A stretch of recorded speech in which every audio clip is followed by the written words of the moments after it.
आप सभी को मेरा नमस्कार। मेरा नाम अनिल कौशिक है और मैं गणित अध्यापक के पद पर राजकीय मॉडल संस्कृति वरिष्ठ माध्यमिक विद्यालय गांव शांगी रोहतक में कार्यरत हूं। आइए आज चर्चा करते हैं गणित विषय के कक्षा 6ठी के प्रायोगिक ज्यामिति उप विषय पर। आइए अब ज्यामितीय बॉक्स के यंत्रों पर चर्चा करते हैं। ये यंत्र कौन कौन से हैं और इनका क्या क्या प्रयोग है।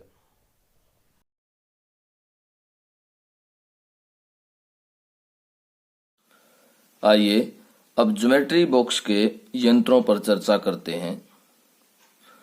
ज्योमेट्री बॉक्स में जो यंत्र जो इंस्ट्रूमेंट हम यूज करते हैं वो आपको पहला इंस्ट्रूमेंट, सबसे जरूरी इंस्ट्रूमेंट आपको दिखाई दे रहा है स्क्रीन पर, जिसको रूलर कहा जाता है।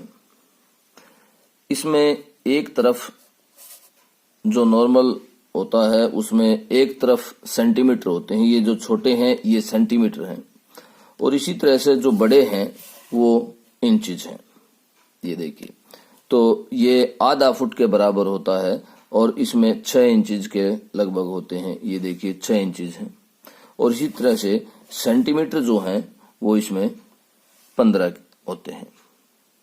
अब इसको प्रयोग करने का तरीका क्या है, कहाँ पर विद्यार्थी गलती करते हैं इसको प्रयोग करने में, वो समझिए कि जैसे हमें 4 सेंटीमीटर लेना है तो 4 सेंटीमीटर अक्सर विद्यार्थी कहाँ से लेते हैं, जहां से रूलर शुरू होता है, ये फुटा शुरू होता है, वहां से और 4 सेंटीमीटर तक ले लेते हैं, जबकि यह गलत है। हमें कहाँ से मापना शुरू करना है, जहां से हमारे चिन्ह शुरू होते हैं, निशान शुरू होते हैं फुटे में, वहां से वहां तक मापना है। अगर आपको 4 सेंटीमीटर लेना है तो आपको यहां से लेकर के इस पॉइंट से, ये देखिए ध्यान से देख लीजिए, यहां से हमारे चिन्ह शुरू होते हैं, यहां से लेकर के और यहां तक की जो रेखाखंड है वो हमारा 4 सेंटीमीटर है, और हम आराम से बिल्कुल इसके ऊपर हाथ रख के और इस तरह से 4 सेंटीमीटर रेखाखंड हम खींच सकते हैं। ये देखिए, ये इस रेखाखंड को हम ए, इसको बी नाम दे देते हैं, और ए बी रेखाखंड हमने 4 सेंटीमीटर लिया। तो सभी विद्यार्थी इस तरफ ध्यान दें कि जब हम इसको प्रयोग करते हैं तो हमें कहाँ से प्रयोग करना है, बिल्कुल जहां से चिन्ह शुरू होते हैं वहां से प्रयोग करना है, और आगे तक जितना भी लंबाई का हमें रेखाखंड खींचना है वो खींचेंगे। आइए अब रूलर के प्रयोग के बारे में चर्चा करते हैं कि ये कहाँ कहाँ प्रयोग में आता है। तो सबसे पहला प्रयोग इसका है कि रेखाखंडों को खींचना। पहला प्रयोग क्या है इसका, रेखाखंडों को खींचना। जैसे कि हमने ए बी रेखाखंड यहाँ पर खींचा था, और उसके बाद दूसरा क्या है, दूसरा है कि जो रेखाखंड हमने खींच लिए हैं उनको मापना। जैसे हम इसी को मापें तो इसको हम इस तरह से बिल्कुल दोनों सिरों से यूं रख करके माप सकते हैं कि ये 4 सेंटीमीटर है। तो इस प्रकार एक रूलर के प्रयोग हमने समझे।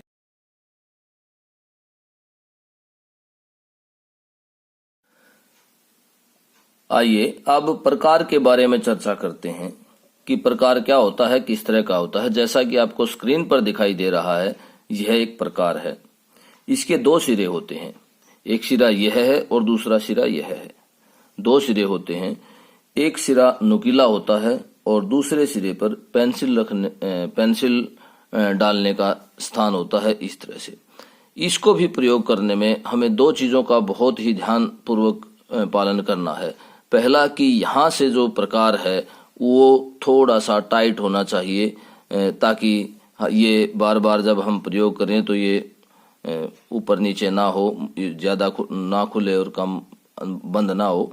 और दूसरा हमें ध्यान रखना है कि अक्सर हम जब पेंसिल डालते हैं, विद्यार्थी जब पेंसिल डालते हैं तो यहाँ पर ऊपर नीचे कर लेते हैं, पेंसिल कभी आगे रह जाती है, कभी आगे निकल जाती है, इस तरह से। लेकिन कोशिश करें कि दोनों सिरे जो हैं वो समान रहें, ताकि हम जो जहाँ भी प्रकार का प्रयोग करें तो वो सही रहे, उपयुक्त रहे, करेक्ट रहे। आइए अब प्रकार के प्रयोग पर चर्चा करते हैं कि प्रकार का प्रयोग हम कहाँ कहाँ कर सकते हैं। हम प्रकार का प्रयोग बराबर लंबाइयां अंकित करने के लिए कर सकते हैं। जैसे ये इतना खोल लिया आपने और यहां से यहां तक की आपने लंबाई मापी, तो इतनी ही लंबाई का आप प्रयोग करके यहां भी इस तरह से लंबाई आप शो कर सकते हैं, दर्शा सकते हैं। उसके बाद कोई चाप लगानी है हमें, इस तरह से कोई चाप लगानी है, या इस तरह से देखिए कोई वृत्त खींचना है हमें।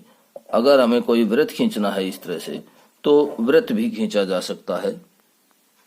ये देखिए, ये हमने वृत्त खींचा है प्रकार की सहायता से। तो इस प्रकार हमने देखा कि प्रकार का हम प्रयोग कहाँ कहाँ कर सकते हैं।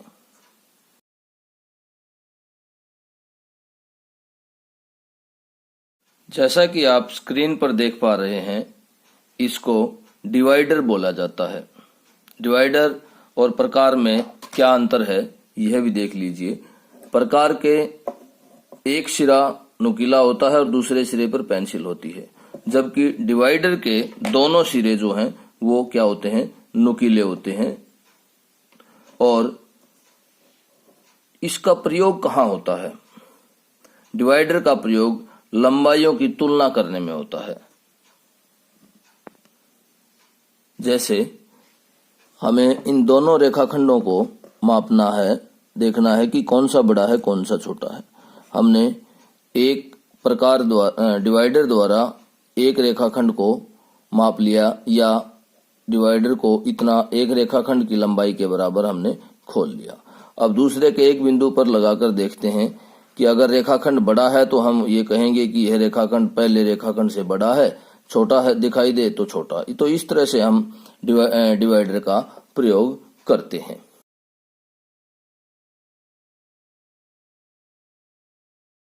यह यंत्र भी ज्योमेट्री बॉक्स का एक महत्वपूर्ण यंत्र है और इसको अर्धवृत्ताकार यंत्र या चांदा या कोण मापक कहा जाता है। इसमें आप 180 डिग्री तक के कोण को आप माप सकते हैं या कोण की रचना कर सकते हैं, बना सकते हैं। देखिए, इसमें आपको दोनों सिरों पर 0 दिखाई दे रहा है और दोनों सिरों पर 180 दिखाई दे रहा है। तो देखिए, जब हम इधर से कोण को मापते हैं तो यहाँ से 0 शुरू होता है और ये 0 इस तरह से आगे 0 से हम आगे बढ़ते हैं और 180 तक आते हैं। और अगर हमें इधर से कोण को मापना है या इधर कोण बना हुआ है तो यहाँ से मापते हैं तो ये 0 यहाँ से स्टार्ट होगा। ये सभी विद्यार्थी ध्यान दें। और यहाँ ये देखना है आपको कि जहां पर भी हमें कोण बनाना है, अब देखिए इस पे कैसे हम कोण बनाते हैं। ये जैसे हमने एक रेखाखंड खींचा, ये रेखाखंड खींच लिया हमने इस तरह से, इन दोनों बिंदुओं को नाम दिया ए और बी। अब ए बी रेखाखंड पर हमें 60 डिग्री का कोण बनाना है। अगर हम ध्यान से विद्यार्थी देखें, ये जो लाइन है ये आपकी इसी रेखाखंड के ऊपर होनी चाहिए, बिल्कुल इस तरह से। ये देखिए यहाँ पर। अब इसमें मान लिया हम 60 का कोण बनाना चाहते हैं, तो ये देखिए यहाँ से इधर लाइन है तो यहाँ से शुरू करना है 0 से। तो ये 0, 10, 20, 30, 40, 50 और 60। तो 60 के लिए यहाँ, और इस तरह से आपको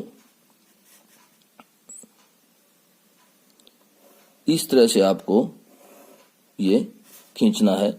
और ये क्या है हमारे पास, ये जो कोण बना ये कितने डिग्री का कोण बना, 60 डिग्री का कोण बना। अब देखिए, अगर बी बिंदु पर हमें कोण बनाना है तो कैसे बनाएंगे?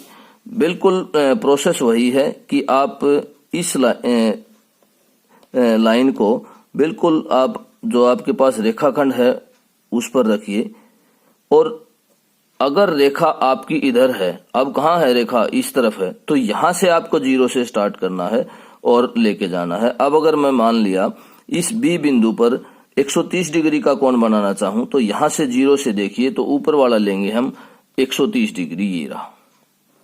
तो इस तरह से आप मिलाएंगे।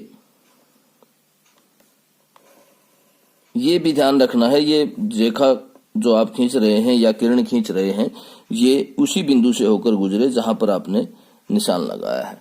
तो इस तरह से हमने बी बिंदु पर 130 डिग्री का कोण बनाया।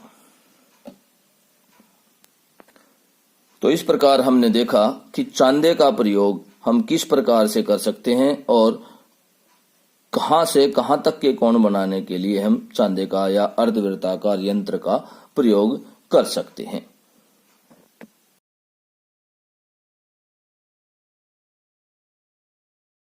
आइए अब एक वृत्त खींचते हैं जिसकी त्रिज्या 3 सेंटीमीटर दी गई है।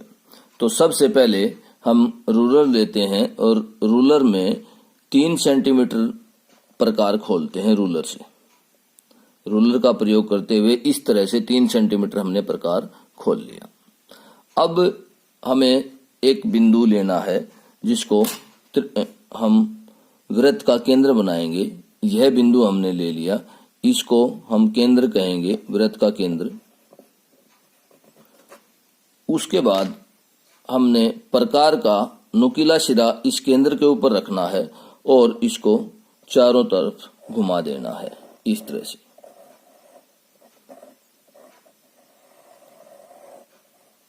इस तरह से हमने ये चारों तरफ घुमा दिया तो ये क्या बनाए कि इसको वृत्त कहा जाता है। इस पूरे को क्या कहा जाता है, इसको वृत्त कहा जाता है। और यह वृत्त का क्या है, केंद्र है। और अगर केंद्र को किसी भी बाउंड्री पॉइंट से, किसी भी परिधि के पॉइंट से या बाउंड्री पॉइंट से आप मिलाते हैं ये, तो यह वृत्त की क्या कहलाती है, यह वृत्त की त्रिज्या कहलाती है। क्या कहलाती है, त्रिज्या। और अगर इसको दोनों तरफ बढ़ा देते हैं ऐसे, ये देखिए केंद्र से होकर और दोनों तरफ बढ़ा दे तो यह क्या कहलाता है, ये ओ वृत्त का केंद्र है। ए, ओ ए हमारे पास क्या है, ओ ए है त्रिज्या, वृत्त की त्रिज्या। और अगर ये बिंदु बी ले लिया जाए तो हमारे पास ए बी क्या है, ए बी है व्यास। ए बी क्या है, व्यास है।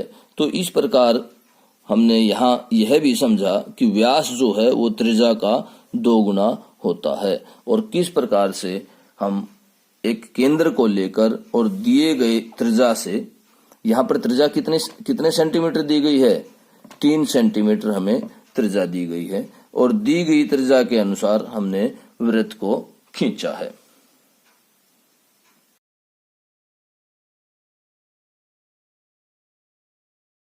आइए अब प्रकार और रूलर की सहायता से, फुटे की सहायता से हम एक रेखाखंड की रचना करना सीखते हैं। सबसे पहले हम देखते हैं कि हमें कितनी लंबाई का रेखाखंड खींचना है। तो मान लेते हैं कि 4 सेंटीमीटर हमें रेखाखंड खींचना है। तो यहां से लेकर के देखिए 4 सेंटीमीटर ये यहां तक है।